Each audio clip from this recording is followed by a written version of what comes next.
What's going on, everybody? Chopper Fett out here with What's Up Bob, out cruising some country roads here this morning. We got 62, 63 degrees in the middle of August, so I said bye wife, bye child 2, and came out and hit the road for a couple hours here today. I got a little subject planned for Mr. What's Up Bob, if you'll be able to hear me. Let's go ahead and roll that intro, and at the stoplight I'll tell him what to talk about.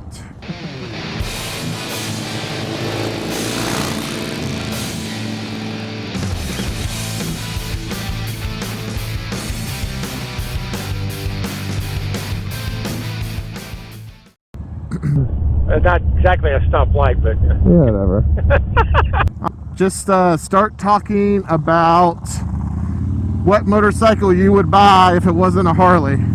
Yeah, so if I was looking to buy another bike, there's two different things. One would be maybe the Triumph Bobber that came out a few years ago. I've been reading some of the reviews on it. It's really a pretty comfortable bike. Not a long distance bike, but I really like the styling of it with that Springer looking seat. So that'd be one. The other, I'd have to get rid of one of my bikes for sure, and that would be some kind of trike. Oh no! There went all your viewers. You said a trike. I know, I said never, never, but I'd really like my wife to be able to ride with me once in a while. And because of her condition, she has a harder time slinging her leg over the fat boy when we go for a ride. And the V-Rod isn't very accommodating unless you're like a 95-pound supermodel, right? Correct. So the trike, I mean, I started looking at them, and it's like, wow, they're sure proud of those things. I'm talking about the trikes that have the big queen seat on the back, where she could just step up into it, you know, like not swing her leg over. But, you know, for a used one, I'm looking at, I was like 18 to 20, and that's, I don't know that I wanted to ride with me that much. So anyway, that'd be the two bikes that I would be interested in. Problem with either one, though, I will say I'd have to get rid of one of my two bikes, either China or Honey. And I don't know, that would be hard to do unless I was able to sell one in the family to kind of keep it in the family. Then I can feel better about it, I guess. Well, I have a feeling if you were to sell either one of them, one of your two sons would probably try to negotiate it with their wife to make sure that that stayed in the family. I think the Frittata boy would take up the Honey just more for a nostalgia thing, just to have it. And you know, I've rode the V-Rod a few times. I think it would look pretty good in the garage. I will say the Fat Boy, even though it's older, and somebody else before me had really messed with it as far as rewiring stuff, it fits more my personality than this Pocket Rocket that I'm on right now. I mean, this is not an old person's bike. This is a younger kid's bike that I'm on here. But I will say, when I do ride it, I feel younger. There you go. So that's my 2 cents. Yep, and for me, we've been kind of looking for some projects that the wife and I could do. We've been looking, you know, the Bonneville T100 and T120, they're basically the same. The 120's got a little bit more oomph to it. It's fuel injected, so there's a couple extra little perks with it, but at the same time, we want more than just a bike that we can just ride. We want something that we're going to maybe have to fix up a little bit. So I've been looking for locally is like an early 80s Honda CB750. Here's a stock picture of one that I have in the area, and then here's a picture of the Cafe Racer style that we would love to build it into. I just think it'd be kind of fun to, once the kids are older and we have some free time with each other again, to go out to the garage and just tinker with something. Now that's not to say that just having a third bike that would start up every time wouldn't be ideal as well. It just kind of depends on, I think, what the situation is. Most likely, the Tinker project will have to be probably 10 to 15 years out.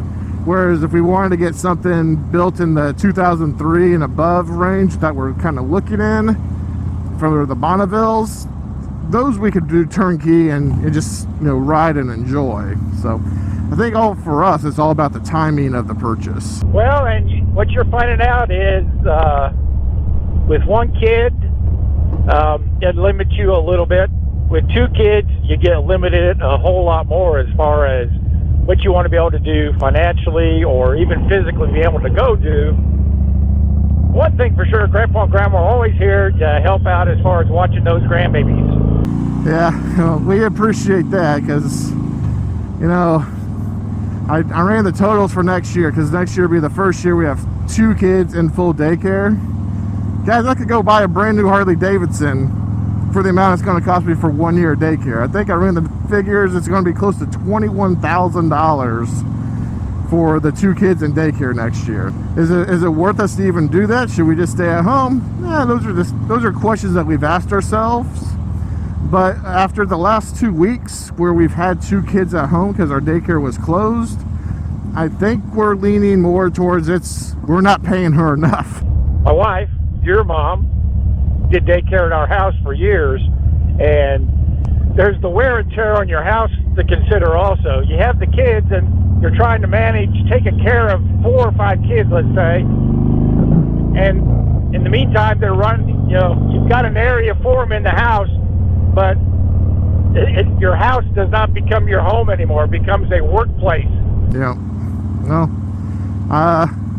my workplace has also become home, or whatever. Working from home has really kind of made it weird in that front too. So, but yeah, we're definitely ready for tomorrow, as of filming this, for our oldest to at least start going back to daycare again. Not that we don't love having him around, but mom and dad need a break sometimes. Well, you were mentioning too about the cost, and you can buy yourself a brand new Harley. I was looking at the kids' grandkids' 529 accounts the other day of the amount of money we've put in over the last 12 to 13 years. It's like, whoa, I could buy the biggest CVO that they've got, and then I could still buy myself another bike. Not quite, but it's like, that's a lot of money that kind of gets put away. And even with, it's not money we've missed. We just did it out of our payroll checks for the most part on a regular basis, and so we never missed that money. And that's a way for people to really even save for a bike or a car or whatever. You put away a little bit at a time, and if you don't miss it, it really adds up. Yep. What I've been doing with my work is because I have a problem, even if it's in my savings account, it's easy for me to pick at and get to, and it just makes it a little too convenient. So my company, after I put in my match, I've been putting in funds into my after-tax fund, because the after-tax fund is withdrawable at any point in time if I wanted to, and I just pay taxes and penalties on the earnings, which with the market that we are in, I've been pretty much, I think, about 2% for the year, which, despite everything, I won't bore everyone, that's actually pretty good, I feel like.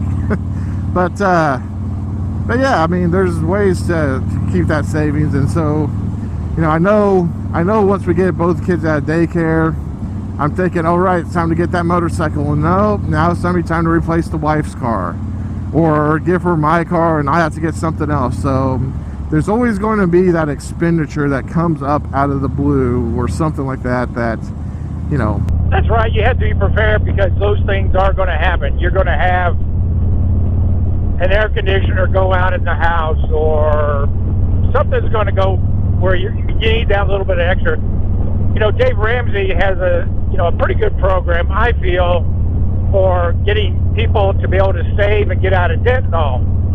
But you don't have to go to the extremes that he wants people to just eat rice and beans and rice and ramen noodles. But what it takes is just determination and a lot of hard work to make yourself save that money.